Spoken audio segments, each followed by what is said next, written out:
Anda dalam mencari kerja, ingat, kalau Allah yang sampaikan pasti terjadi. Jangan dikira mudah.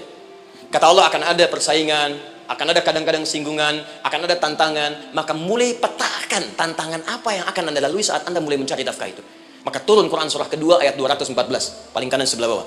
Am hasibtum an tadkhulul jannata. Hei, apa kamu mudah begitu saja mengira akan sukses dalam pekerjaanmu? Bahkan bisa diartikan surga, ingin masuk surga. Walamma ya'tikum mathalul ladzina khalau min qablikum. Sebelum engkau diuji seperti orang sukses dulu pernah sukses. Lihat mereka. Enggak ada orang sukses yang instan.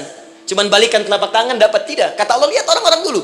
Lihat orang-orang hebat dulu, bagaimana mereka bisa kaya, bisa sukses, bisa punya posisi.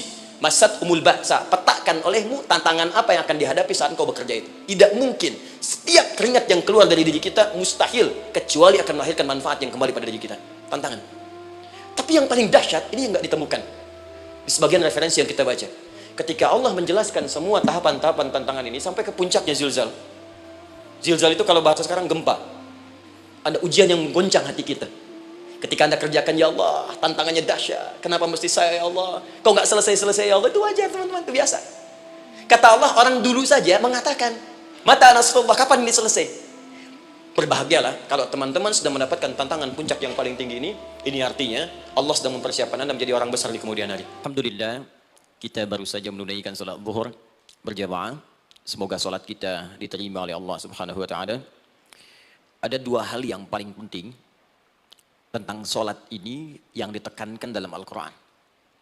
Pertama, kenapa salat begitu penting ditunaikan?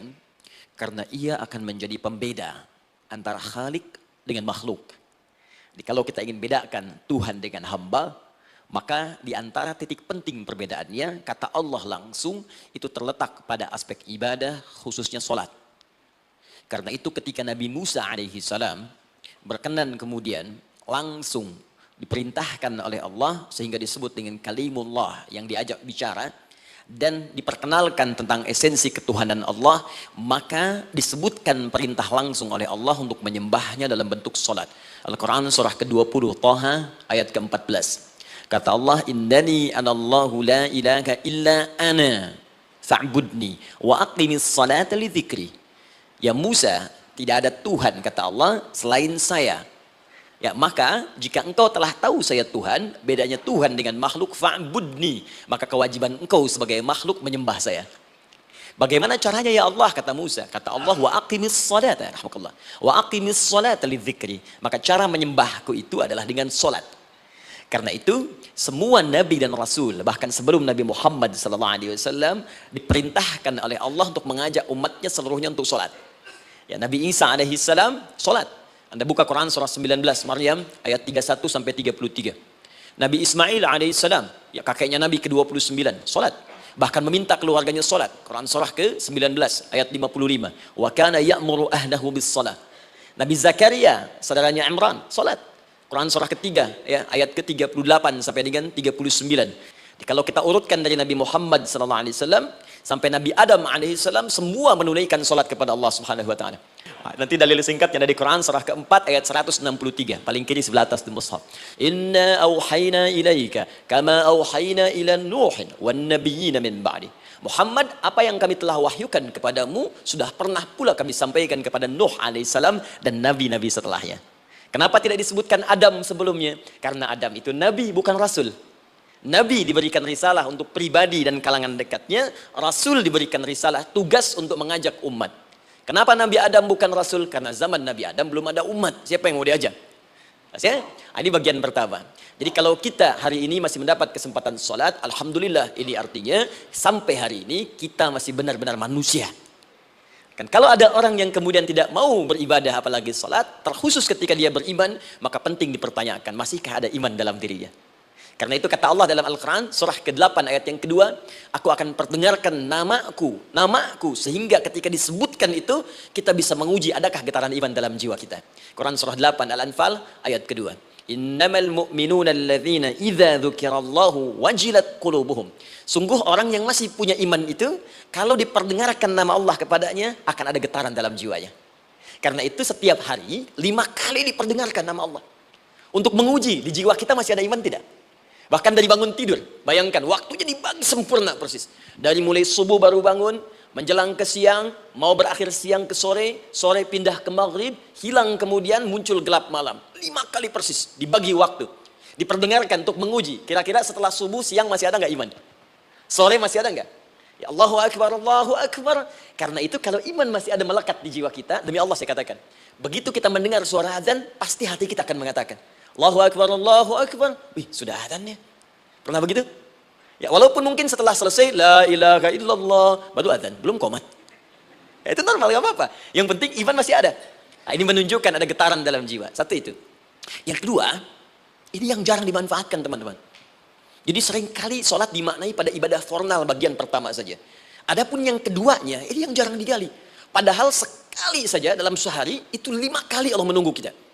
Ternyata sholat itu satu-satunya wasilah ibadah yang disebutkan dalam Al-Quran untuk langsung memohonkan semua kebutuhan yang kita rasakan. Bahkan sebelum kita diminta sholat, itu kalimat pertamanya bukan ibadahnya. Kata Allah, kau punya masalah apa? Sedang butuh apa? Sedang punya problem apa? Buka Quran surah kedua Al-Baqarah ayat ke-45 sampai 46. Paling kanan pertengahan di usad. Wasta'inu bis-sabri was-salah. Perhatikan kalimatnya, indah sekali. Ya Allah menempatkan sholatnya bagian kedua. Kata Allah, wasta'inu, hei hambaku. Jika kalian punya persoalan dalam kehidupan, maka, perhatikan kalimatnya baik-baik, wasta'inu, mintakan solusinya kepadaku. Jadi kalau sedang punya masalah, bukan bikin status. Gak akan selesai. Sedang eksplorasi minyak, gak keluar-keluar, bikin status. Duh, susah sekali yang ngebornya. Gak akan selesai. Jalan macet, bikin status. Jakarta macet, ya gak akan selesai. Ya, apa yang harus dilakukan kata Allah? Jika Anda beriman kepadaku, yakin denganku, maka wasta'inu, punya persoalan minta kepada Allah. Caranya bagaimana? Satu, bis-sabri. Terima dulu masalah itu, jangan dikeluhkan. Kaidah lain muncul, karena mustahil saya akan titipkan persoalan kalau tidak Anda mampu mengatasinya. Kaidah Quran surah kedua ayat 286, kita hafal ayatnya.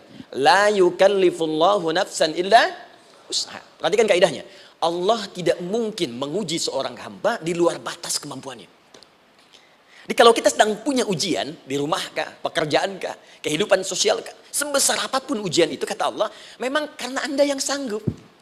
Kalau nggak sanggup, nggak akan diuji. Di ujian itu berbanding lurus dengan kemampuan. Mustahil seorang hamba diuji di luar batas kemampuannya. Jadi kalau Anda sekarang pun sedang punya masalah sebesar apapun, kata Allah, memang cuma kamu yang sanggup, yang lain tidak. Maka jangan mengeluh. Jangan Anda katakan, ya Allah, why me? Kenapa saya? Kata Allah, why not? Memang kamu yang mampu. Yang lain tidak. Nah, ketika Anda bisa menerima itu dengan sabar, baru datang kalimat kedua. Wassalah. Kemudian datang tunaikan sholat dan mintakan solusi kepadaku lewat sholat. Ya, sedikit ya. Lihat sini. Saya berikan sedikit uraian Al-Quran. Saya boleh menulis sini? Boleh ya? Ibu, maaf, agak jauh. Ibu kelihatan ini? Oh, belum saya tulis. Bagaimana bisa kelihatan? Luar biasa. Cuma di Pertamina, belum ditulis udah kelihatan. Maaf.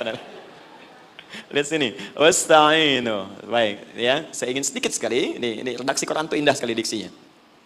Wasta'inu. Lihat sini. Kata Allah, jika Anda punya persoalan dalam hidup, maka mintakan solusi.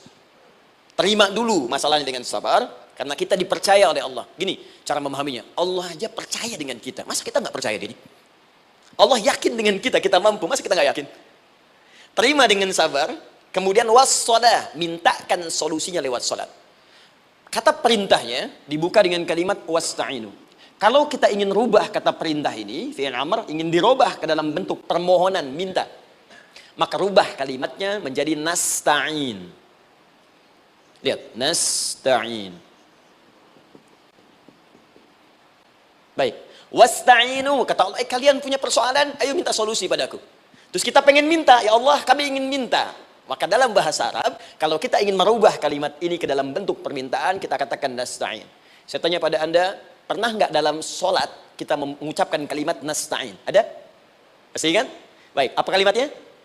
Iyyaka na'budu wa iyyaka nasta'in. Perhatikan, iyyaka na'budu wa iyyaka nasta'in.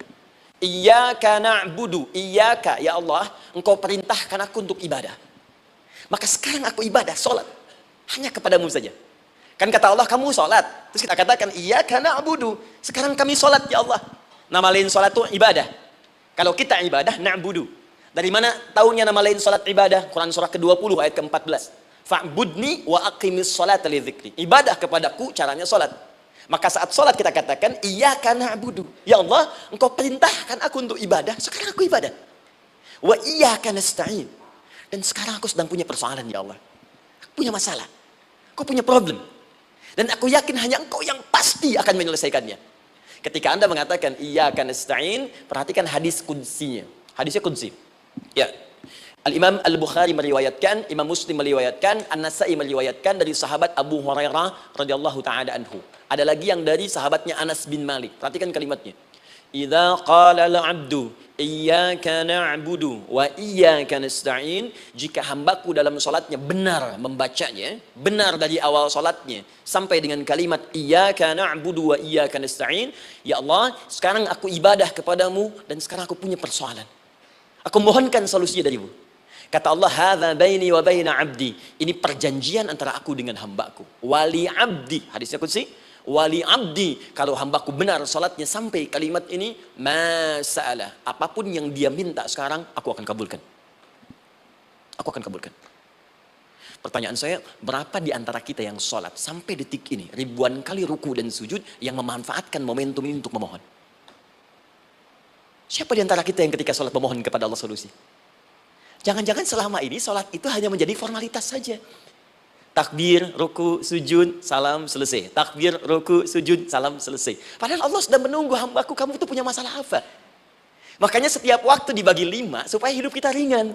Subuh ke zuhur punya masalah, zuhur sholat. Begitu kita mohon, tuntas masalah itu. Zuhur ke asar punya persoalan, asar sholat. Dijawab oleh Allah, tuntas persoalan itu. Karena itu semua nabi dan rasul, bahkan orang soleh, ketika punya persoalan dalam hidupnya, even itu hanya menulis karya ilmiah, maka mereka akan memulai dengan sholat dan minta kepada Allah Subhanahu Wa Taala. Teman-teman kenal Nabi Zakaria? Bagus. Baik, di sana belum tulis, sudah kelihatan. Sini kenal Nabi Zakaria, alhamdulillah. Tapi nggak apa-apa. Saya ke Sukabumi Pak, ada yang kenal Fir'aun. Kenal Fir'aun, kenal, bagus. Tapi Sukabumi hubun dunia, suka itu hubun, bumi itu dunia. Baik, teman-teman, Nabi Zakaria itu diuji oleh Allah. Maaf, belum punya keturunan. Dan semua nabi punya ujian. Jadi jangankan kita, nabi aja yang jelas surganya punya ujian. Ya, Anda pernah sakit, Nabi Ayub sakitnya lebih parah dari kita. Ya, Anda di keluarga belum ada keturunan, Nabi Zakaria pernah lebih daripada kita. Sampai rambutnya memutih, fisiknya sudah letih, dan menurut medis, maaf sekali, istrinya divonis tidak mungkin punya keturunan, monofus dan mandul, mustahil. Secara klinis gak mungkin, secara medis tidak mungkin. Maka Allah tunjukkan satu isyarat yang sangat luar biasa. Jika Anda mendapati situasi makhluk mengatakan ini mustahil dan sudah angkat tangan, ini tanda pertama dari Allah, langsung tinggalkan pendapat manusia, langsung memohon kepada Allah. Maka turunlah beritanya di Quran surah ketiga Ali Imran ayat 38 sampai 39. Paling kanan sebelah atas di mushaf. Sekarang perhatikan kalimatnya, saya mau sambungkan dengan Al-Fatihah tadi. Hunalika da'a Zakaria rabbah. Di mihrabnya Nabi Zakaria salat bermohon kepada Allah. Qala rabbi habli min ladunka dzurriyyatan thayyibah. Kemudian ia berdoa, Rabbi habli, ya Allah yang maha memberi tanpa batas. Ini adab pertama, kalau teman-teman mau berdoa, sebut nama Allah sesuai dengan hajat kebutuhan kita. Itu yang disebut dengan al-asma'ul husna. Di asma'ul husna itu bukan nama-nama indah yang sekedar dihafal, bukan. Tapi nama yang diberikan oleh Allah sesuai dengan kebutuhan hidup kita. Dalilnya Quran surah ke-17 ayat 110. Ya paling kanan sebelah atas di mushaf, ke pertengahan. Ya kata Allah, Qulid Allah. Jika Anda punya persoalan, sebut nama Allah. Allah, Awir Rahman atau Ar-Rahman. Ayyamma tad'u, tapi kalau Anda ingin spesifik meminta, falahul asma'ul husna. Pilih nama Allah, ia punya nama-nama yang indah sesuai kebutuhan kita. Jadi kalau teman-teman misalnya minta kelancaran rezeki, sebut ya Allah ya Razzaq. Anak mau ujian, ya Allah ya Al-Alim. Di proyek misalnya ada hambatan, ada gangguan, ya Allah ya Al-Jabbar, ya Al-Malik. Ingin mudah mengatasi ujian, ya Allah ya Sabar. Minta. Ya, jangan semuanya disebutkan, nanti jadi beban. Ya Allahumma ya Rahman, ya Al-Malik, ya Al-Quddus, ya Sabar, gitu kan? Yang tadinya nggak punya masalah, jadi punya masalah, gitu kan? Pilih salah satu. Nah, jika Anda ingin memohon pada satu hal yang mustahil menurut manusia, maka minta dengan menyebut nama Allah yang memberi tanpa batas, mustahil di dalamnya. Nama Allah tersebut namanya Wahhab. Wahhab. Ya Allah, ya Wahhab. Al-Wahhab. Kalau kita rubah dalam bentuk permintaan, maka singkat kalimatnya dengan hab. Hab. Untuk sendiri habli, untuk banyakkan hablana. Rabbana hablana min azwajina wa dzurriyyatina qurrata a'yun. Nabi Zakaria minta karena sendiri yang mengalami situasi itu, maka beliau katakan, Rabbi habli. Ya Allah, habli min ladunka. Ya Allah yang tak punya batas dalam pemberian. Mereka mengatakan aku tak akan punya keturunan. Mereka mengatakan mustahil aku punya anak. Dan aku yakin kau memberi batas tanpa memberikan pemberian tanpa batas. Aku mohon darimu saja. Darimu saja. Dzurriyyatan thayyibah, keturunan-keturunan terbaik. Innaka sami'ud du'a. Engkau pasti mendengar doa saya. Kalau pada yang maha memohon saja, maha mendengar saja tidak mengabulkan, lantas kepada siapa lagi aku mesti minta? Tapi poinnya bukan itu. Poinnya adalah, ini disampaikan oleh Nabi Zakaria dalam keadaan sedang sholat. Masih berdiri dalam sholatnya. Dalam bahasa Arab, berdiri disebut dengan qaimun. Qaim. Berdiri. Sedang sholat disebut dengan yusolli. Perhatikan ayat 39-nya. Fanadathul malaikatu wa huwa qaimun yusolli fil mihrab. Maka seketika ketika doanya selesai dipanjatkan, sholatnya belum selesai. Doanya selesai dipanjatkan, seketika datang malaikat menyampaikan, kamu dapat kabar gembira, Anda akan punya anak, bahkan namanya langsung diberikan oleh Allah, Yahya. Artinya hidup. Yang mustahil menurut manusia, lahir dari rahim seorang perempuan yang divonis monopos dan mandul, kata Allah, bagiku yang gak ada yang mustahil. Jadi dan hidup dia. Kapan itu terjadi? Masih sholat dan belum selesai dalam sholatnya, dalam keadaan berdiri. Sekarang saya tanya Anda, kita membaca iyyaka na'budu wa iyyaka nasta'in dalam keadaan ruku atau sujud? Sujud. Berdiri. Berdiri teman-teman. Betul kan? Dalam keadaan berdiri saat baca Al-Fatihah. Iyyaka na'budu wa iyyaka. Saat kita mengatakan wa iyyaka nasta'in, Allah balik bertanya, apa yang kamu butuhkan? Nabi Zakaria itu sholat dulu, baru minta. Kita umat Nabi Muhammad karena keutamaan nabinya, sebelum sholat dah ditunggu. Butuh apa? Mau minta apa? Karena itu, saya ingin katakan, ayo manfaatkan momentum sholat ini. Jangan sekedar kita kemudian tunaikan formalitas, tapi kita tidak mendapatkan keuntungannya. Ayo, semuanya. Dari mulai takbir, sudah ada doa. Ruku ada doa. Bahkan sujud, kita bisa perbanyak dalam bahasa hati kita untuk memohon kepada Allah Subhanahu Wa Taala. Jelas sampai di sini? Baik. Mudah-mudahan insya Allah doa kita dikabulkan oleh Allah Subhanahu Wa Taala. Ini baru mukaddimah, kita belum mulai. Ini pengantar. Tema kita hari ini tentang Al-Quran. Dan mudah-mudahan kita diberikan insya Allah kelancaran untuk bahasan kita. Dan topik ini insya Allah akan memberikan banyak manfaat dari apa yang kita kerjakan dalam keseharian kita. Saya mohon izin untuk melambatkan bacaan karena tadi hanya mengantarkan saja. Teman-teman, kenapa mesti Al-Quran? Apa esensi Al-Quran? Dan kenapa Al-Quran diwahyukan pada Nabi Muhammad SAW? Apakah khusus untuk sekedar dibaca? Atau ada satu nilai yang sangat penting yang justru itu mengandung nilai mukjizat yang paling dalam dari Al-Quran? Yuk kita mulai dengan Al-Quran surah kedua Al-Baqarah ayat ke-38. Paling kanan sebelah atas. Disambungkan dengan Quran surah kedua ayat 185. Paling kiri pertengahan di mushaf. Quran surah kedua ayat 38 dengan Quran surah kedua ayat 185. Saya mulai dari kisah Nabi Adam. Saya pelan-pelan. Nabi Adam saat diciptakan oleh Allah, kemudian diberikan informasi bahwa beliau akan bertugas di bumi, beraktivitas di bumi.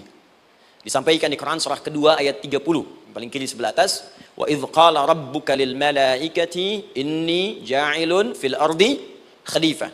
Kata Allah, dan pelajari, ingat ketika kami menyampaikan pada para malaikat, kami akan menugaskan satu makhluk, manusia namanya Adam, di bumi tugasnya, untuk menjalani hidup di bumi.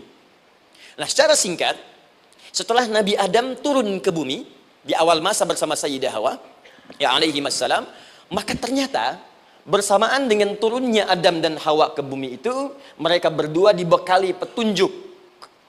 Yang dengan petunjuk itu, ini yang dahsyat. Allah jamin semua aktivitas hidupnya dari mulai yang sederhana sampai yang kompleks, pasti jika diikuti petunjuk ini, dia akan senang menjalaninya dan akan tenang mendapatkan hasilnya. Ya, perhatikan kalimatnya. Quran surah kedua ayat 38. Fokus. Qul nahbitu minha jami'a. Kata Allah, sekarang tiba saatnya. Adam, Hawa, turun kalian ke bumi. Kalau setan kita tinggalkan aja ya. Ini kita bahas Adam dulu. Turun kalian semua ke bumi. Fa imma ya'tiyannakum minni huda. Maka nanti sejak kalian tiba di bumi itu, aku akan turunkan satu petunjuk disebut dengan hudan namanya. Hudan. Fokus. Faman tabi'a hudaya, maka jika Anda dan keturunanmu mengikuti semua detil di petunjuk ini, fala khaufun 'alaihim wala hum yahzanun, maka aku pastikan engkau dan seluruh keturunanmu akan menjalani hidup di muka bumi dengan tenang dan senang. Fala khauf, khauf itu gelisah, takut. Lawan dari takut apa? Tenang. Lawan dari gelisah, tenang. Kata Allah, jika Anda mengikuti tuntunan hidup yang ini, maka saya jamin semua hidupmu tenang. Walahum yahzanun, dan saya pastikan selama hidup di muka bumi itu kalian tidak akan pernah bersedih. Senang. Lawan sedih itu senang. Jadi ternyata kita itu diminta tugas di bumi itu bukan untuk dipersulit. Jadi kalau ada yang hidup sampai saat ini sedih deh, di rumah tangga sedih, di kantor nggak tenang, pasti di antara poinnya bukan nggak mampu senang, tapi boleh jadi yang hidup ini tidak membaca petunjuk kehidupannya. Anda kerja di perusahaan, teman-teman ada yang di Pertamina, ada yang di yang lain. Kalau Anda nggak ikuti petunjuk, kan pekerjaan tidak akan berlangsung dengan nyaman kan? Kalau Anda nggak ikuti aturannya, bagaimana bisa mengerjakan petunjuk itu dengan nyaman? Maka apalagi hidup yang kompleks, kata Allah, sejak Adam saya turunkan, sudah ada petunjuk kehidupan, saya namakan dengan hudan. Anda ikuti petunjuk ini, maka langsung jaminan dari Allah, semua yang Anda jalani dalam hidup, pasti saya jamin senang dan tenang. Petunjuk ini disebut apa? Hudan. Nah, agak cepat. Di setiap masa, Nabi Adam selesai hidupnya, generasi kemudian berkembang, datang lagi Nabi Nuh, sampai ke Nabi Muhammad SAW. Perhatikan baik-baik. Setiap berganti generasi akan turun hudan sesuai dengan kebutuhan masyarakatnya pada saat itu. Baik, Nabi Musa menerima kitab apa namanya? Nabi Musa Taurat. Taurat disebut hudan dalam Al-Quran. Muncul Nabi Musa, kitabnya disebut Taurat. Perhatikan baik-baik. Tahukah teman-teman ketika Taurat disebutkan dalam Al-Quran? Buka Quran surah ke-17. Ya, ayat yang kedua. Wa ataina Musal kitaba. Kami berikan kepada Musa kitab. Lihat, wa ja'alnahu hudan li bani Israil, dan kitab yang kami berikan itu yang disebut Taurat, Ali Imran ayat yang ketiga, wa anzalat Taurata wal Injil, kami berikan Taurat kepada Musa. Nah, saat Allah turunkan Taurat itu hudan li bani Israil, isi Taurat ini adalah petunjuk kehidupan khusus untuk Bani Israel saja, umatnya Musa. Jadi kalau umat Nabi Musa mengikuti petunjuk hudan Taurat ini, kata Allah, saya jamin semua hidupnya tenang dengan senang. Nabi Isa turun Injil, Injil disebut hudan dalam Al-Quran. Dan yang terakhir, saya cepat karena waktu kita terbatas, ketika Allah menurunkan Nabi Muhammad SAW dan dipilih sebagai Rasul, maka saat yang bersamaan beliau pun diberikan petunjuk untuk umatnya. Dan dahsyatnya, petunjuk itu pun disebut dengan hudan. Buka Quran surah kedua, ayat 185. Syahrul Ramadan alladzi unzila fihi al-Quran. Di bulan Ramadan itu, kata Allah, saya turunkan Al-Quran. Kenapa saya turunkan Al-Quran? Hudal linnas. Saya jadikan Quran ini sebagai petunjuk, pedoman hidup, linnas, bukan terbatas untuk satu komunitas, tapi untuk seluruh manusia sampai kehidupan berakhir. An-Nas disebutkan 241 kali dalam Al-Quran, menunjuk pada semua manusia tanpa kecuali. Ini bedanya Al-Quran dengan kitab sebelumnya. Taurat hanya untuk kalangan tertentu saja. Jadi selesai nabinya, selesai kitabnya. Injil hanya kalangan tertentu saja. Nabinya selesai, selesai kemudian misinya. Tapi Al-Quran tidak. Ini kalimat pertama langsung dari Allah, walaupun nabinya wafat, tapi karena Al-Qurannya didesain oleh Allah untuk seluruh manusia sampai kehidupan berakhir, maka pasti Al-Quran itu di setiap masa akan mampu dijadikan pedoman dalam kehidupan. Nah, jadi prinsip pertama, ketika Allah menurunkan Al-Quran, sebenarnya tujuan utamanya bukan sekedar dibaca. Bukan. Tapi di dalamnya itu ada petunjuk hidup, Pak, Bu. Dan yang buat, yang menciptakan kita. Bukankah Anda kalau ingin memperbaiki sesuatu akan datang kepada penemunya, penciptanya? Anda punya handphone, ada masalah, kan datangnya ke counter handphone. Anda punya mobil, ada persoalan, bukankah datangnya ke dealer? Sekarang kita ingin tahu persoalan hidup kita. Ingin tahu gambaran hidup kita. Ingin tahu misi dan visi hidup kita. Kemana kita kemudian bertanya? Pada pencipta kita. Nah, kata Allah, ketika saya utus manusia pertama kali ke bumi, saya sudah turunkan bagaimana cara menjalani kehidupannya. Dan ternyata berita baiknya untuk kita diberikan oleh Allah satu petunjuk utuh, langsung disebutkan, isinya disebut dengan Al-Quran. Jadi dari Al-Fatihah sampai dengan An-Nas, dia bukan bacaan biasa. Semua di dalamnya ada petunjuk kehidupan kita dari mulai bahkan dalam kandungan sampai kita wafat kepada Allah Subhanahu wa taala. Kalau diikuti petunjuk ini, langsung turun jaminan dari Allah. Hidup kita pasti akan tenang dan nyaman. Saya bacakan cepat ya. Tapi nggak usah ditulis, nanti kalau teman-teman agak terlambat mengikutinya, Anda buka kembali rekamannya, Anda boleh runtutkan kembali. Saya baca cepat saja, dan ini insya Allah Anda hanya akan temukan dalam Al-Quran. Nanti saya berikan rahasia di akhir sebelum kita akhiri. Yuk, satu. Anda silahkan bandingkan dengan buku manapun, referensi manapun, Anda hanya akan temukan dalam Al-Quran. Dari sejak sebelum lahir, bagi perempuan yang tengah mengandung, langsung Allah berikan tuntunan bagaimana agar kandungan itu berjalan dengan sehat, nyaman, dan mudah ke persalinan. Quran surah ke-7 ayat 189. Perkembangannya bisa diamati dan dicek kemudian, ya baik ke dokter atau yang lain, nanti perkembangannya disebutkan di Quran surah ke-22 ayat ke-5. Dirinci lagi di Quran surah ke-23 ayat 11 dari 9 sampai dengan 13. Kemudian mulai terlahir, dari lahiran diberi petunjuk oleh Allah. Nih, berikan ASI. Maksimal 2 tahun. Kalau ingin berhenti sebelum 2 tahun, boleh. Begini caranya. Quran surah kedua ayat 233. Dari sampai usia 2 tahun, menjelang balik. Kata Allah berikan 4 pendidikan dini. Ini turunannya. Disebutkan 1, 2, 3, 4. Jika Anda ajarkan ini, maka anak ini akan tumbuh. 1, dekat dengan Allah. 2, dijamin taat pada orang tuanya. 3, dia akan baik dengan lingkungannya. Dan 4, dia akan bertahan dalam kebaikan sampai dia dewasa. Quran surah ke-31 ayat 13 sampai dengan 19. Usia 7 tahun, ya mulai dia balik misalnya, dia akan mulai belajar. Bagaimana cara belajar yang baik supaya cepat paham, gampang mengerti. Turun Quran surah ke-9 ayat 122. Amalannya di Quran surah 96 ayat yang pertama. Kemudian rinciannya diturunkan di Quran surah kedua ayat 282 di ujung ayatnya. Lalu bagaimana mencari sekolah yang bagus, majlis yang baik, guru-guru yang baik, diturunkan Quran surah ke-58 ayat ke-11. Dicontohkan tentang Maryam dan Nabi Isa alaihissalam di Quran surah ketiga ayat 35 sampai dengan 37. Naik lagi, dia mulai dewasa, ya mulai bergaul, bahkan kadang-kadang merantau, punya tempat komunitas berbeda. Bagaimana supaya dia bergaul tidak terpengaruhi lingkungan yang tidak baik. Maaf ya, kadang-kadang ibu yang sudah mengandung, melahirkan, ayah mencari nafkah, tiba-tiba anak pergi bahkan ke kampus, ke sekolah, dapat teman yang gak bagus, pulang-pulang mengecewakan Anda. Bagaimana menemukan tempat-tempat yang baik untuk bisa menjaga perilaku anak ini? Ditemukan nanti di Quran surah ke-49 ayat ke-13-nya. Dirinci perkembangannya di Quran surah ke-12 Yusuf ayat 2 sampai dengan ayat 29-nya. Sampai ketika dia akan mulai kemudian menikah. Kata Allah, pilih pasangan yang baik dengan ta'aruf, berikan mahar yang sempurna. Quran surah ke-4 ayat ke-4. Kemudian dia mulai menikah. Kata Allah, sebelum menikah, pelajari dulu fikih nikah. Banyak orang yang menikah tapi karena tidak belajar tentang persoalan rumah tangga, apa yang akan terjadi di rumah tangganya. Detil Pak, Bu.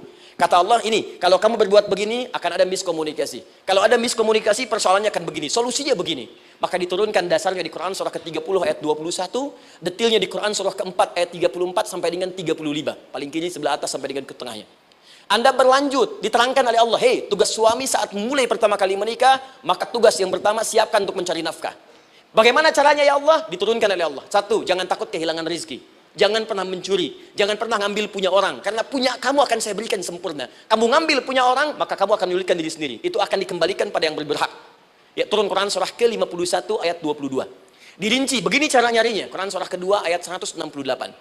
Kalau Anda ingin cepat, baru bergerak, rezekinya sudah dapat. Quran surah kedua ayat 172. Ada yang dahsyat, dia belum keluar, rezekinya yang mendatangi dia. Jadi nanti di Al-Quran ada 8 jenis rizki. Di antara yang paling hebat, ada yang belum Anda datang, rizkinya sudah menjemput. Ada orang mendatangi rizki, ada rizki mendatangi dia. Contoh, Al-Imam Asy-Syafi'i sedang berdiskusi dengan Imam Malik gurunya. Kata Imam Asy-Syafi'i, Syekh, rizki itu mesti saya cari dulu, baru kita dapat. Kata gurunya, ya Syafi'i, ada rizki yang cukup kita beramal dekat kepada Allah, dia akan datang tanpa kita cari dengan ikhtiar manusia. Kata Syafi'i, mustahil. Kata Quran kan kita kerja dulu, baru datang. Kata Imam Malik gurunya, kamu yang belum sampai. Kita amalkan ini, rizki datang. Maka berhenti sampai di situ, Imam Syafi'i pamit. Di jalan tiba-tiba, beliau mendapati ada panen anggur, Pak, Bu. Terus dipanggil sama yang punya kebun. Ya pemuda katanya, sini. Mau bantu nggak? Kalau kamu bantu, kami berikan anggurnya. Maka beliau bantu, panen, petik. Sampai setelah selesai diberikan anggur yang besar-besar, hanum. Senyum, senang beliau. Ternyata senangnya bukan karena dapat anggur. Senangnya karena merasa pendapatnya benar. Kalau saya nggak bantu panen ini, nggak akan dapat saya anggur. Cuma karena saya bantu, saya diberi ini. Maka rasa senangnya inilah dibawa kemudian kepada gurunya, ingin laporan. Tapi perhatikan adabnya. Dia tidak mengatakan, guru, nih saya benar. Kalau saya nggak ikut panen, nggak dapat saya ini. Perhatikan kalimat Asy-Syafi'i. Guru, tadi saya di jalan, dipanggil oleh pemilik kebun, ikut panen anggur. Begitu saya bantu, saya diberikan anggur ini. Beliau tekankan dengan kalimat yang kencang pada kalimat, begitu saya bantu, saya dapat anggur ini. Imam Malik tersenyum mengatakan, Masya Allah Syafi'i luar biasa. Ini siang begitu panasnya, tadi saya mau keluar ngajar, terfikir di benak saya, Allah kalau ada anggur yang besar-besar, enak rasanya. Tiba-tiba kamu datang bawa anggur. Jadi Imam Syafi'i kerja dapat sesuatu, Imam Malik terfikir sesuatu, datang rezeki. Itu ada di Quran surah ke-7, teman-teman, ayat ke-96, paling kanan sebelah atas di mushafnya. Baik, teruskan dulu. Ya, Anda dalam mencari kerja, ingat, kalau Allah yang sampaikan pasti terjadi. Jangan dikira mudah. Kata Allah akan ada persaingan, akan ada kadang-kadang singgungan, akan ada tantangan, maka mulai petakan tantangan apa yang akan Anda lalui saat Anda mulai mencari nafkah itu. Maka turun Quran surah kedua ayat 214, paling kanan sebelah bawah. Am hasibtum an tadkhulul jannata. Hei, apa kamu mudah begitu saja mengira akan sukses dalam pekerjaanmu? Bahkan bisa diartikan surga, ingin masuk surga. Walamma ya'tikum mathalul ladzina khalau min qablikum. Sebelum engkau diuji seperti orang sukses dulu pernah sukses. Lihat mereka. Enggak ada orang sukses yang instan. Cuman balikan telapak tangan dapat, tidak. Kata Allah, lihat orang-orang dulu. Lihat orang-orang hebat dulu, bagaimana mereka bisa kaya, bisa sukses, bisa punya posisi. Masat umul ba'sa, petakan olehmu tantangan apa yang akan dihadapi saat engkau bekerja itu. Satu, kata Allah, ba'sun, ada yang ringan. Ya, ba's. Ba'sa jamak dari kata ba'sun. Dua, dharra. Ini sudah menengah, jamak dari kata dhurrun. Tiga, zilzal. Ini yang paling tinggi puncaknya. Jadi kalau Anda sudah mendapatkan ini, yakinlah, berarti Anda akan mendapatkan posisi yang tinggi. Karena mustahil orang besar diuji dengan ujian yang kecil. Zilzal, ini bagian ketiga. Ba'sa, ba'sun, mulai. Kira-kira tantangan-tantangan ringan apa saja yang akan Anda hadapi? Ya, kalau saya contohkan misalnya dengan contoh yang lain singkat, Anda mau ke masjid, ingin konsisten, mulai hijrah, ingin dekat dengan Allah, tiba-tiba yang tadinya nggak mau ke masjid, mulai ke masjid, diuji dengan hujan. Hujan kecil, rintik-rintik, shower. Begitu hujan, orang Arab mengatakan kalau hujannya bisa lewat tanpa payung pun, orang Arab mengatakan la ba'sa. La ba'sa ini ringan. Orang kita sambungin, labas. Dari bahasa Arab, lewat. Nah, jadi kalau Anda mau berangkat nih, siap bekerja, siap hadapi tantangan. Baru mau lewat hujan kecil, berarti itu tantangan kecil kita lewati. Macet, petakan, cari jalan yang kemudian sempurna, jalan yang kosong, buka Google-nya, buka Waze-nya, buka map-nya, cari. Jadi kalau pada yang kecil aja belum kita lewati, bagaimana mendapatkan yang besar? Anda mau ke masjid, dikasih hujan kecil, mau berangkat gak jadi. Papa, kenapa gak jadi? Hujan mah, kan ada payung, takut riak. Tuh. Setelah itu dharra, maaf, tantangan fisik. Kadang-kadang mulai ke fisik, mulai mengganggu. Ya, maaf, dirincikan kemudian oleh Al-Quran. Turun Quran surah ke-21. Ayat 87 sampai 88. Kisah Nabi Yunus alaihissalam. Yunus beraktivitas, bekerja. Bukan berarti nggak ada tantangan. Kadang-kadang dibawa, kadang-kadang diusir. Kadang-kadang Anda dapat misalnya proyek. Kadang-kadang sudah mulai, masukkan tender. Tiba-tiba gagal, diserobot orang. Kadang-kadang orang yang dapat, Anda yang ngajukan. Itu biasa. Kata Allah itu biasa. Bukan cuma Anda, yang lain pun ada. Bukankah Allah ajarkan kisah Sayyidah Hajar alaihissalam dengan Ismail? Bukankah bolak-balik naik sofa Marwah, kadang di atas, kadang di bawah, kadang lihat peluang sampai Marwah ternyata bukan air. Terkadang Anda yang bekerja, tim yang lain yang mendapatkan karena kerja keras Anda, bisa jadi terjadi. Bukankah yang kerja keras Hajar yang dapat Ismail? Mungkin Anda yang konsep, yang dapat minyaknya orang lain. Mungkin Anda yang kerjakan, yang suksesnya teman Anda, gak ada masalah. Dan itu kemudian akan bermanfaat bagi Anda. Tidak mungkin setiap keringat yang keluar dari diri kita mustahil, kecuali akan melahirkan manfaat yang kembali pada diri kita. Tantangan. Tapi yang paling dahsyat, ini yang nggak ditemukan. Di sebagian referensi yang kita baca. Ketika Allah menjelaskan semua tahapan-tahapan tantangan ini, sampai ke puncaknya zilzal. Zilzal itu kalau bahasa sekarang gempa. Ada ujian yang menggoncang hati kita. Ketika Anda kerjakan, ya Allah, tantangannya dahsyat. Kenapa mesti saya, ya Allah? Kok nggak selesai-selesai, ya Allah? Itu wajar, teman-teman, itu biasa. Kata Allah, orang dulu saja mengatakan, mata nasrullah, kapan ini selesai? Berbahagialah kalau teman-teman sudah mendapatkan tantangan puncak yang paling tinggi ini artinya Allah sedang mempersiapkan Anda menjadi orang besar di kemudian hari. Dan cara mengatasinya diturunkan Quran surah ketiga ayat 142, paling kiri sebelah atas. Perhatikan dahsyatnya. Yang pertama diterangkan tantangannya, yang kedua dijelaskan cara mengatasinya. Saya mau berhenti sampai di titik ini, nanti saya terangkan cara berinteraksi dengan Al-Quran. Ya, perhatikan baik-baik. Kata Allah, jika kelak engkau sudah bisa memetakan tantangan ini, maka siapkan solusi untuk mengatasinya. Ayatnya dibuka dengan kalimat yang sama persis. Saya pernah sampaikan teori ini di 2 perusahaan besar di Indonesia. Yang pertama, ada satu perusahaan, karena ini direkam saya nggak sebutkan perusahaannya, perusahaan otomotif besar, sedang turun gratis, kemudian juga ada inflasi yang tinggi. Itu saya terangkan teori Quran. Dia praktekkan berhasil, Pak. Padahal saat itu saya presentasi di depan non-muslim. Non-muslim. Salah-salah se-Indonesia dikumpulkan, saya bedah tentang ini. Dan mereka berhasil. Sampai sekarang naik lagi. Yang kedua sama, ini direkturnya juga non-muslim. Tapi nggak apa-apa kita diskusi. Dan mau mendengar teori ini. Dan praktekkan, naik. Ya, dulu di satu perusahaan minyak juga, sedang turun-turun, karyawan semua dikumpulkan. Lalu kita bahas tentang ini, kita terangkan. Yang ini yang paling menarik dari Al-Quran. Kalimatnya sama persis. Quran surah ketiga, ayat 142. Am hasibtum an tadkhulul jannata. Apa Anda duga akan begitu mudah mendapatkan kesuksesan dalam hidup? Tolong fokus baik-baik. Jangan selalu mengartikan jannah dengan surga. Karena asal kata jannah itu artinya kesuksesan, kebahagiaan yang belum tampak.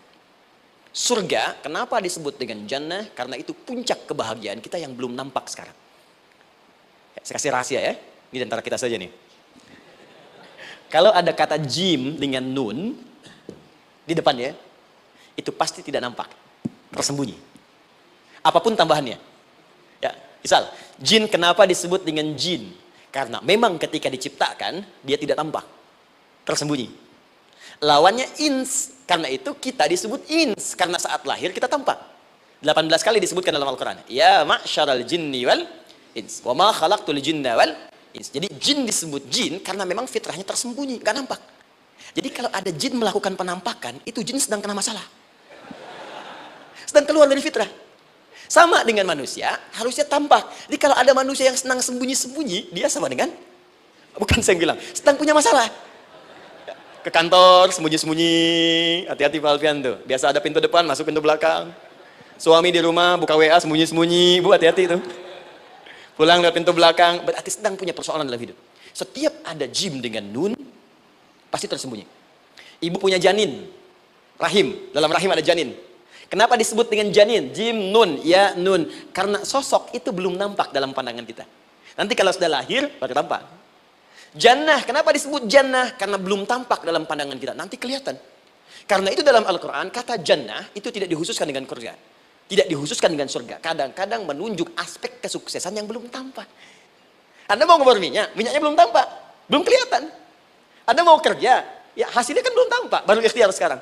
Karena itu orang Arab disebut kaya kalau mereka mendapatkan kebun yang tak tampak sebelumnya. Kebun anggur, bukan kurma, kalau kurma banyak. Kebun anggur, ada apel, ada jeruk, sampingnya ada sungai-sungai, disebut dengan jannah. Ya, kalau punya unta, nggak kaya di Arab, biasa. Karena yang kelihatan padang pasir, unta, hitam, merah, biasa. Tapi kalau sudah punya kebun anggur, yang sulit di padang pasir ada kebun, itu baru disebut kaya. Karena itu orang Arab kadang mengartikan jannah dengan aspek kesuksesan yang belum tampak. Diartikan dengan kebun anggur, kebun apel, dan macam-macamnya. Perhatikan, am hasibtum an tadkhulul jannah. Apa Anda duga ingin sukses itu begitu mudah? Sukses jadi tidak. Walamma ya'lamillahu alladhina jahadu minkum wa ya'lamas sabirin. Perhatikan baik-baik. Sebelum Allah memastikan pada diri Anda terdapat 2 hal yang paling utama untuk mengatasi tantangan tadi. 1, jahadu.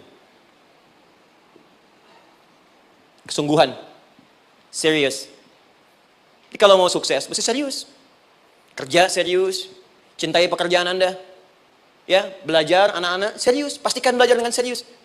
Jangan cuma anak-anak duduk paling belakang, nggak pernah nanya, kadang ngantuk pulang, ujian, besoknya mau ujian baru belajar. Ya, sistem SKS, sistem kebut. Ya, kadang-kadang sejam Bu, Pak.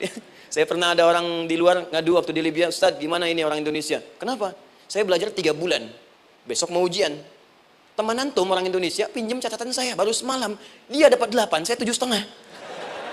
Saya bilang, Anda belum tahu sih sama SKS itu. Baik, ya. Tapi itu bukan solusi. Begitu ujian selesai, ilmu lupa.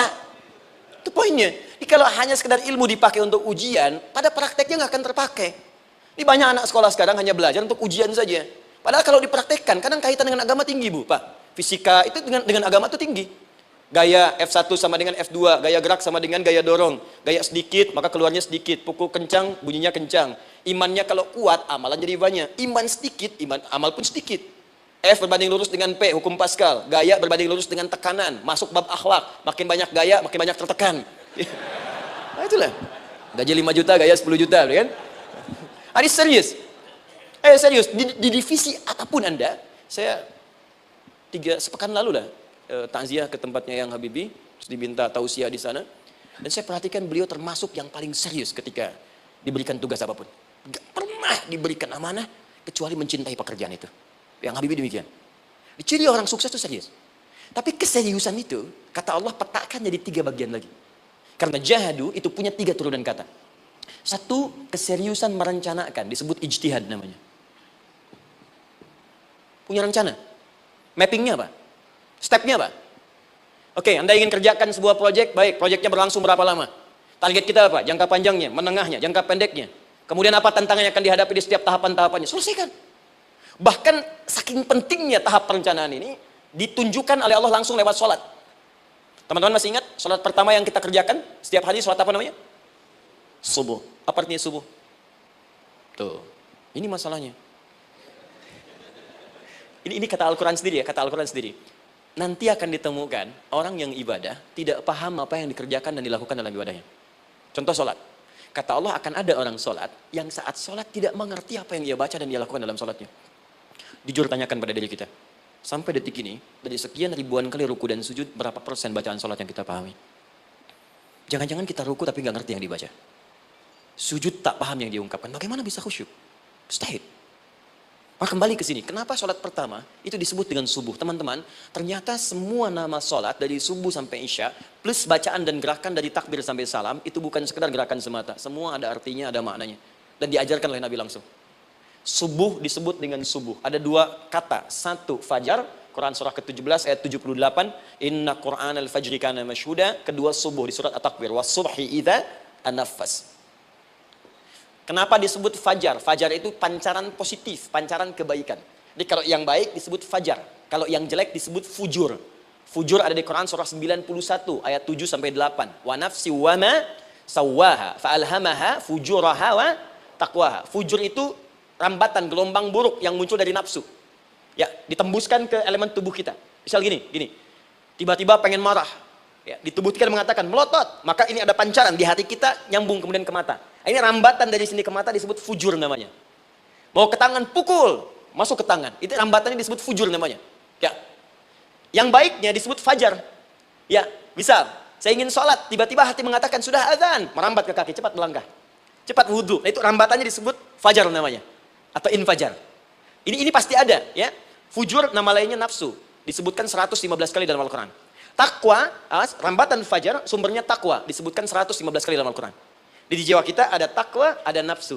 Takwa yang dorong malaikat disebutkan 88 kali dalam Al-Quran. Nafsu yang dorong setan disebutkan sama 88 kali. Di setiap Anda akan mengerjakan satu hal, pasti akan yang mendorong pada yang baik, akan mencegah dari yang baik itu nafsu. Pasti itu. Pak Alpian mau tanda tangan proyek. Tiba-tiba disodorkan, Pak, ini Pak. Kok begini proyeknya? Perbaiki. Karena ada yang nggak beres. Tapi fee-nya lumayan Pak, 1 miliar. Nggak bisa. Jiwa takwa mengatakan, jangan terima Pak. Bapak mengatakan, maaf, ini jari tahiyat, gak akan pernah dipakai maksiat, perbaiki, datang lagi. Ini Pak, kok sama? Fee-nya diperbaiki Pak, 100 miliar. Nafsunya mulai berkata, terima. Takwanya bilang, jangan. Akhirnya beliau katakan, tangan tahiyat gak akan pernah dipakai maksiat. Tapi tunggu, saya istighfar dulu. Nah, waktunya, ini salatnya disebut fajar. Kenapa disebut fajar? Karena saat kita tidur, terus dengar suara azan, Allahu Akbar, maka memancar dari iman kita, rambatan untuk merespon suara itu, bangun kita untuk menunaikan sholat. Waktunya disebut subuh. Kenapa disebut subuh? Dari kata asbah. Asbah itu artinya yang siap dengan rencana. Ya, orang Islam tuh nggak ada yang bangun dari tidurnya, kecuali punya rencana jelas yang akan dieksekusi dari itu. Makanya sebelum kita bekerja, mengeksekusi itu, kita datang menghadap Allah, supaya Allah berikan kemudahan di setiap aktivitas kita. Coba lihat manajemen Nabi. Bukankah sebelum tidur beliau istighfar dulu? Dirinci pekerjaannya, dicatat yang akan dikerjakan besok, istighfar 70 kali, 100 kali, sehingga dengan istighfar saat tidurnya tenang. Coba kita biasakan. Ada yang baca Quran, ada yang istighfar. Kalau nggak percaya silahkan cek. Begitu Anda lakukan, tidurnya enak. Besoknya rencana itu sudah siap. Makanya ketika bangun, siap jam 7 mau kemana, jam 8 ada di mana, jam 12 kerjakan apa. Sebelum mengerjakan itu datang kepada Allah, sujud, ya Allah, saya punya rencana ini tolong mudahkan. Begitu caranya. Itu yang disebut dengan subuh. Nah, sekarang kembalikan, peta hidup kita mau seperti apa ke depan? Ijtihad. Yang kedua, kalau sudah jelas konsepnya, visinya sudah ada, maka jihad. Yang kedua, jihad. Jihad itu eksekusinya, aksinya, actionnya, perjuangan fisiknya. Rencananya apa? Tahajud malam nanti. Bismillah. Jam berapa? 2:30. Baik, yuk kita mulai rencanakan. Eksekusi rencananya. Bagaimana cara kita bangun 2:30? Pasang alarm. Jam berapa alarm dipasang? 3 kali. Pertama 1:30, kedua 2:04, ketiga jam 2 lewat 1/4. Baik. Alarm pertama untuk mematikan alarm kedua. Alarm kedua matikan alarm ketiga. Ketiga siap-siap. Baik. Siap, bangun. Jihad. Awas, ini penting ya, jihad itu jangan dipersempit maknanya kepada situasi peperangan saja, tidak. Banyak jihad itu luas sekali medannya. Karena jihad itu perjuangan fisik. Dan maaf sekali, dalam konteks perang pun bukan menyerang orang. Tapi membela diri saat diserang. Di Islam itu bukan agama ekspansi. Cek di sejarah, nggak ada Islam menyerang. Yang ada itu membela diri saat diserang. Atau saat orang lain dizalimi dan kita diminta untuk terlibat, kita membantu. Ini bukan dalam konteks sekarang yang banyak dibincangkan, tembak orang, bom orang, nyerang orang, bukan. Itu waktu kejadian bom Tamrin itu pertama, saya di Lampung posisinya. Itu begitu meledak, tuar. Pertanyaan pertama Pak di Majelis Taklim, Ustaz, apakah bom di jalan Tamrin termasuk jihad fisabilillah? Saya bilang, Pak, sependek pengetahuan saya, jihad fisabilillah itu jihad di jalan Allah, bukan di jalan Tamrin. Kaidahnya beda. Nah, misal mencari nafkah itu jihad. Cari nafkah jihad. Quran surah keempat ayat 34, paling kiri sebelah atas. Tugas pertama ketika menikah, kata Allah, ar-rijalu qawwamuna 'alan nisa. Setiap lelaki itu diminta oleh Allah untuk mengatur bagian rumah tangganya. Jadi pemimpin di rumah tangganya. Ya bima faddalallahu ba'dahum 'ala ba'din, karena diberikan kemampuan untuk memimpin. Di pemimpin itu ada di suami. Dan ciri khas pemimpin, Bu, biasanya ciri khas pemimpin apa, Bu? Bukan tegas, bukan. Ciri khas pemimpin itu tidak mau dipimpin. Makanya kalau ada sesuatu, masukkan lewat usulan, jangan beri saran. Kalau saran susah, itu pemimpin.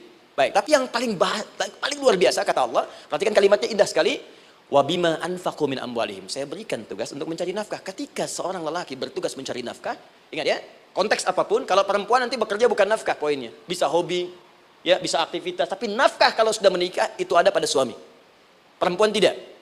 Kalaupun tidak dilarang perempuan bekerja, tidak. Sayyidah Aisyah mengajar, ada yang para sahabiah jadi perawat, ada yang pengajar. Banyak dulu sahabat Nabi yang perempuan mengajar. Ya, kan ada pelajaran-pelajaran khusus perempuan. Ya, ada bagian perawat, ada dokter. Ini kan yang ngandung perempuan, masa yang periksa laki-laki? Ya, ada bagian perempuan tertentu, itu silahkan bekerja boleh. Tapi nafkah laki-laki. Begitu lelaki meniatkan pekerjaannya karena Allah untuk mencari nafkah, itu setiap langkahnya jihad fisabilillah. Wafat, syahid. Maaf ya, apakah selama Anda bekerja sudah diniatkan ibadah? Jangan-jangan cuma kerja aja. Kalau cuma kerja, apa bedanya Anda dengan yang belum beriman? Anda wafat juga. Kerja di gedung yang sama, berangkat menemukan kemacetan yang sama. Apa bedanya iman kita dengan yang lain? Satu, kita pasti wafat, pasti pulang. Dan kita nggak bisa pilih, ya nggak bisa pilih. Antum bisa duluan, saya belakangan mungkin. Atau ditukar, saya belakangan, Anda duluan mungkin. Atau memang saya bisa duluan, ya duluan menyolati Anda. Oke, paham ya? Jadi ibu di rumah jihad, Bu, pada anak, perawat, mengandung itu sudah jihad. Jadi kalau wafat dalam proses saya melahirkan atau sedang mengandung itu syahid. Itu jelas nggak ada perbedaan pendapat. Anak-anak yang sekolah niatkan ibadah, Bu, Pak. Mohon maaf ya, mesti ada bedanya. Iman kita di rumah mesti itu terpancar kepada anak-anak. Ajarkan mereka sekolah yang baik. Pilih sekolah yang mengajarkan sholat, mengajarkan baca Quran. Sekarang banyak kok. Fisikanya bagus, Qurannya bagus, kimianya bagus, sholatnya juga bagus. Cari. Kalau bisa dunianya bagus, akhirat bagus, kenapa hanya pilih dunia saja? Siapkan. Itu jihad. Terakhir, tidak mudah mengeksekusi ini, pasti ada tantangan yang ketiga, namanya mujahadah. Mujahadah. Tantangan mengatasi gejolak jiwa. Kadang-kadang malas, capek, ya belum eksekusi dilakukan, sudah berdebat pada yang tidak penting, sehingga tidak menghasilkan kesimpulan, ragu-ragu, khawatir, maka atasi semua itu. Turun Quran surah kedua ayat 216. Kutiba alaikumul qitalu wa huwa kurhul lakum. Kalau engkau sedang tidak nyaman, maka perangi ketidaknyamanan itu jika engkau ingin mendapatkan kesuksesan yang telah engkau cita-citakan. Asa an takrahu syai'an fa huwa khairul lakum. Boleh jadi apa yang engkau tidak rasakan sekarang, engkau rasakan gak enak, gak nyaman, di balik itu Allah sedang siapkan sesuatu yang lebih baik untukmu. Wa asa an tuhibbu syai'an fahuwa syarrul lakum. Mungkin yang kau harap-harap sekarang boleh jadi itu belum baik untukmu sekarang. Allahu ya'lamu wa antum la ta'lamun, karena Allah lebih tahu masa depan, engkau pikiranmu pendek sampai di sini saja. Maka teman-teman sekalian, kembalikan lagi, tidak pernah Anda akan temukan dalam Al-Quran kecuali bimbingan hidup yang semuanya nyata. Silahkan cek. Itu baru pekerjaan. Belum ibu di rumah. Ibu capek merawat anak, kadang mengeluh, kadang nangis. Turun Quran surah ke-17 ayat 23. Kadang-kadang ada beda pendapat dengan suami. Quran surah ke-4 ayat 34 sampai 35. Masalah kondangan saja Pak, bisa beda pendapat. Ya, ya Pak, kan ada family gathering malam. Mama pakai baju apa ya? Hijau apa yang biru? Masya Allah. Kata Anda biru bagus mah. Kata Mama kayaknya hijau deh Pak. Tuh. Nanya tapi udah punya jawaban. Ya, bagus kalau dipakai. Begitu keluar kuning. Naik lagi, Anda udah 40 tahun, anak masih ada, turun Quran surah ke-46 ayat 15. Kemudian naik lagi, sampai Anda sepuh, sampai kembali ke keadaan tidak normal, seperti anak-anak lagi, Quran surah ke-22 ayat ke-5. Sampai ada amalan, kalau Anda jangan kira Anda akan hidup selamanya, Anda pasti wafat. Quran surah ke-3 ayat 185. Bahkan diajarkan, kalau wafatnya ingin enak, begini caranya. Pelajari Pak, jangan cuma dunia, kita akan meninggal. Ini ada di Quran, kalau pengen meninggalnya enak, begini caranya. Ya kalau nggak percaya silahkan amalkan, nanti kita akan lihat di akhir. Ya. Betul, akan kelihatan. Quran surah ke-89 ayat 27 sampai 30. Kalau kalian nggak pelajari ini, silahkan kata Allah, saya berikan yang ini yang kedua sampai dipukulin malaikat. Quran surah ke-8 ayat ke-50. Sampai di alam kubur dijelaskan, kalau nanti Anda wafat, Anda pindah ke alam kubur, kalau ingin di kuburnya terang, nyaman, banyak rezekinya, lakukan amalan Quran surah ke-3 ayat 169 sampai 172. Tapi kalau Anda abai, Anda akan seperti Firaun dulu. Setiap pagi sampai petang ditampakkan neraka. Quran surah ke-40 teman-teman sekalian disampaikan oleh Allah langsung ya dari ayat 45 sampai 46-nya. Sampai terjadi kiamat disampaikan Quran surah ke-75. Sampai dihisab, ada yang masuk surga tanpa hisab. Quran surah ke-2 ayat 25. Ada yang masuk neraka tanpa hisab. Ada. Kan yang kita tahu surga aja. Masuk neraka tanpa hisab ada. Quran surah 18 ayat 99 sampai dengan 100. Sampai disebutkan surga yang paling indah nomor 1 bersama Nabi dan orang-orang soleh. Jadi kalau Anda masuk sini, tetangga Anda semua Nabi. Ya, depannya Nabi Ibrahim, belakangnya Nabi Musa misalnya, samping kiri Nabi Yusuf, ya, samping kanan Nabi Muhammad SAW. Itu cuma 3 golongan. Orang soleh, para syuhada, orang-orang jujur dalam kehidupan dunianya. Jadi kalau Anda jadi pekerja yang jujur, taat kepada Allah, Anda berpotensi masuk surga bersama semua Nabi dan Rasul yang pernah diutus. Ya. Baik, itu ada di Quran surah ke-4 ayat ke-69. Ada yang kedua di taman surga, Quran surah ke-51 ayat 15 sampai dengan 18. Ada yang surga seluas langit dan bumi, Quran surah ke-3 ayat 133 sampai 134. Ada yang neraka yang biasa, ya, sebiasa-biasa nerakanya kebakar juga. Quran surah 4 ayat 56. Tingkat paling tinggi neraka jahanam untuk 2 golongan. Munafik, ingat, munafik dan kafir. Jadi kalau Anda pun muslim, jauhi perbuatan munafik. Karena munafik akan mengantarkan langsung ke dalam neraka jahanam. Quran surah ke-4 ayat 140. Mana yang tidak ada? Mana yang nggak ada di Quran? Semua ada. Bisnis ada, ya, birokrasi ada, diplomasi ada, mengajar ada, ilmu ada. Karena itu saya mau tutup, jika kita ingin benar mengeluarkan petunjuk ini, seperti orang dulu pernah melakukannya, maka kata Allah melalui lisan Rasulullah turun Quran surah ke-29 ayat ke-45. Satu ini aja kita kerjakan, insya Allah ini akan beda kita rasakan. Utslu ma wahya ilaika minal kitab. Jika kalian kemudian hidup di muka bumi, maka keluarkanlah bimbingan dari Al-Quran sesuai dengan kebutuhan kita secara tematik. Utslu itu dari kata tilawah. Tilawah itu baca, pahami, amalkan. Karena itu setiap kita baca Al-Quran, di sampingnya pasti ada yang menerjemahkan supaya kita paham. Betul kan? Ketika ada yang baca Al-Quran, di sampingnya ada siapa? Ya, sari tilawah kan? Baik, sari tilawah itu bahasa Indonesia. Ya, sari, sebetulnya tilawah saja. Tapi mungkin saat yang menerjemahkan dulu pertama di Indonesia namanya Bu Sari. Karena itu disebut sari tilawah. Ya, kalau Adi mungkin ada di tilawah gitu kan. Nah, jadi teman-teman caranya begini, Anda keluarkan sesuai kebutuhan. Enggak semua ayat Quran mesti kita kaji. Kalau mau dari awal dari akhir, bagus. Kalau baca silahkan. Hatamkan, Nabi juga hatamkan. Tapi kalau Anda ingin ambil sesuai passion kita. Anda pebisnis, kenapa enggak mengeluarkan ayat bisnis di Quran? Teman-teman yang diperminyakan, keluarkan ayat-ayatnya ada. Quran surah At-Tur, surah 52 itu. Keluarkan. Ya, wal bahrul masjur. Dan jika Anda akan melakukan eksplorasi di laut, carilah laut yang punya nih kualifikasi begini, yang di bawahnya ada endapan tanah yang melahirkan api, kata Allah tuh. Itu potensial ada minyaknya. Kalau yang kerja di batu bara, turun Quran surah Fatir, surah 35 ayat 27 sampai 29. Ini jenisnya, ada yang kelihatan dari jauh, ada yang harus digali, ada yang kelihatan dari jauhnya kelihatan hijau, ada kelihatan menghitam. Disebutkan langsung. Ada. Kenapa nggak Anda turunkan dalam bentuk-bentuk tematik yang itu bagian kita? Ada yang pokok, ada yang spesifik. Yang pokok tentang sholat, karena semua orang sholat. Tentang ayah, Anda jadi ayah berapa tahun? Kenapa nggak dikeluarkan di Quran ayat-ayat tentang ayah? Kenapa nggak dikeluarkan di Quran ayat-ayat tentang ibu? Jangan jauh-jauh dulu bicaranya. Tentang belajar. Nah, nanti eksekusinya, kalau mau cepat, buka kitabnya Al-Imam Al-Bukhari. Ada kitab hadis, saya akhiri, yang dikarang oleh Al-Imam Al-Bukhari dan sangat populer. Apa nama kitabnya? Al-Jami As-Sahih Al-Musnad Al-Mukhtasar min umuri Rasulullah sallallahu alaihi wasallam wa sunanihi wa ayyami. Itu namanya. Ayo ulangi. Disingkat Sahih Al-Bukhari. Kenapa saya bacakan lengkap? Bukan karena singkatannya, tapi banyak orang sekarang baca buku, baca kitab, hanya langsung ke isinya. Padahal setiap ulama ketika menuliskan judul kitabnya, itu pasti ada petunjuk di dalamnya. Kata Imam Al-Bukhari, Al-Jami As-Sahih, kitab ini saya buat sebagai petunjuk umum miniatur kehidupan Nabi yang bisa kita ambil hikmahnya sekarang. Jadi kalau kita pengen tahu bimbingan Nabi di masa lalu, supaya kita terapkan sekarang, buka kitab saya ini. Semuanya mustad bersambung kepada Nabi. Sahih saya pastikan, saya teliti satu-satu. Al-Mukhtasar, saya persingkat, gak bertele-tele. Nah ini poinnya. Min umuri Rasulullah SAW wa sunani wa ayyamihi. Ini semua pekerjaan Nabi selama 24 jam. Secara singkat saya tutup dibagi 97 pembahasan.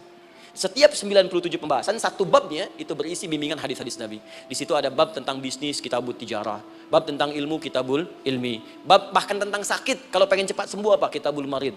Bab tentang pemerintahan, kitabul imarah. Bab tentang penguatan iman, supaya naik gak turun-turun, kitabul iman. Anda tinggal pilih profesi apa, cari Sahih Al-Bukhari, harganya murah. Maaf, dibandingkan pulsa Anda pun masih murah kitab Al-Bukhari. Ya, beli 4 jilid cuma 350.000 yang bahasa Arab saja. Ya, kalau mau terjemahan, cari terjemahannya. Ya, dapatkan itu, keluarkan babnya sesuai profesi kita. Itu ketika dibuka kitab ini, yang pertama muncul ayat Quran dulu. Ini ayatnya, ini hadisnya. Ini ayatnya, ini hadisnya. Teman-teman gak usah baca semuanya, keluarkan passion Anda apa, di situ belajar. Sebulan saya belajar ini, besok saya pindah lagi. Sebulan topik ini, besok ke topik yang lain lagi. Saya kira insya Allah, kalau itu kita terapkan dengan baik, maka Al-Quran akan hidup dalam seluruh aktivitas kita, dan mudah-mudahan keberkahan akan diturunkan oleh Allah Subhanahu Wa Taala. Ya, tidak cukup dengan amin, mulai dulu. Ya, mulai dulu, petakan dulu, eksekusi dulu.